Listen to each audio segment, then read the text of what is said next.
I want to give a quick overview of oligopolies. So let's start with what is an oligopoly. An oligopoly is a market share where there can be loads of buyers and loads of sellers. However, there are a few top sellers, a few top firms which dominate the market with large market share. Now, they're usually 3 to 7 firms, and in this video I want to start by just going through some of the characteristics that are sort of associated with an oligopoly, and then look at in detail where these characteristics arise from, how and why, etc. So let's start with the 6 characteristics of an oligopoly. 1. There are high barriers to entry. 2. The firms are price makers. 3. All the firms are interdependent on one another. Collusive behavior is of a norm. There is no price competition, so non-price competition exists, and the firms tend to be profit maximizers. Now, the high barriers to entry and the fact that the firms are price makers because of their large market share and market power makes them very similar to a monopoly, which means that when you draw the diagram for oligopoly, it's the same as a monopoly. So that's why I'm not going to look at going through the diagram. The second fact is these firms are interdependent on one another. Now, there's 2 theories which is used to show this sort of interdependence. The first is the Kinked demand curve.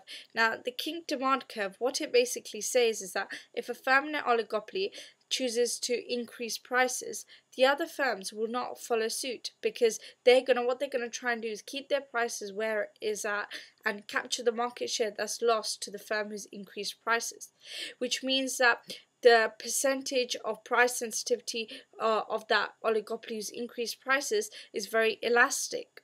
So it's elastic, and then if that firm so now let's say that didn't happen and the firm instead decided to lower the prices.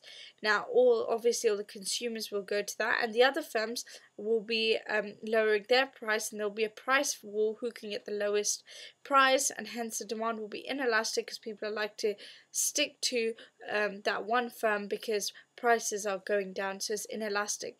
So these 2 price elasticities of demand make up the Kinked demand curve. The Kinked demand curve looks like this. This is elastic where prices have increased, and this is a price war where inelastic where prices are decreasing. Now, I've written here tacit collusion because the point in between there where all the firms remain at the same price and output is where tacit collusion occurs.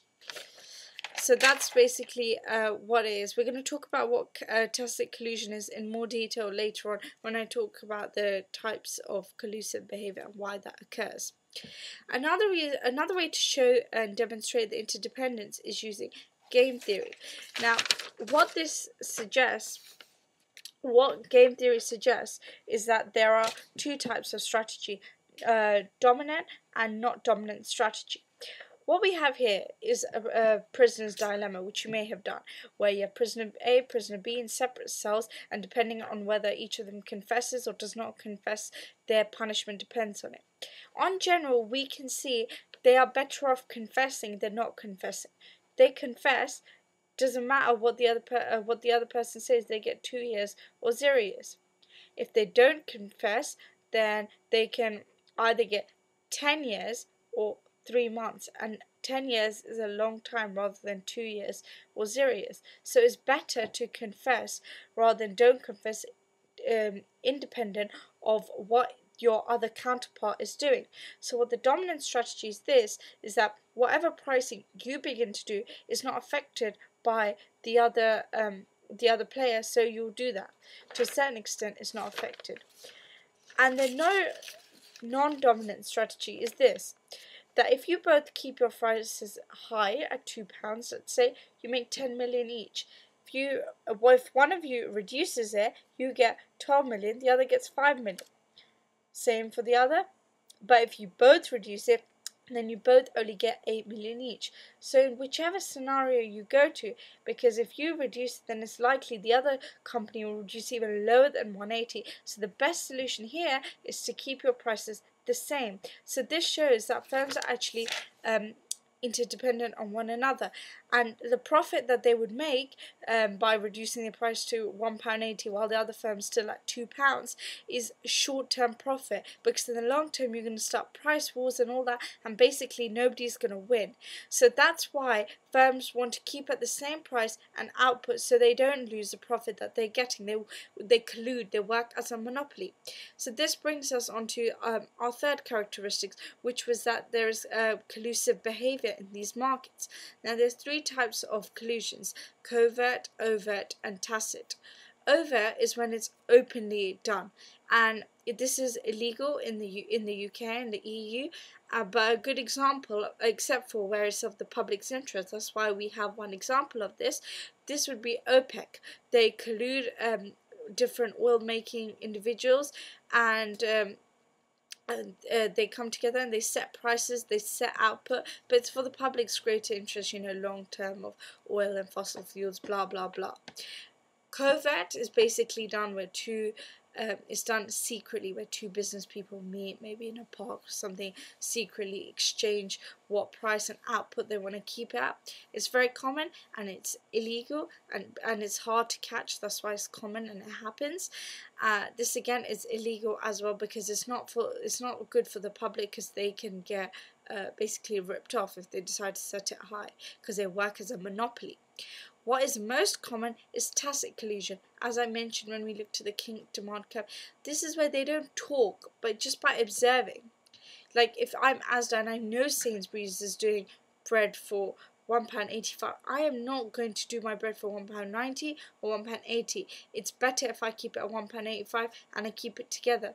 And this is all done without speaking. So if they don't compete on price, as we've seen, because they collude, they work as a monopoly when it comes to price, what do they collude on?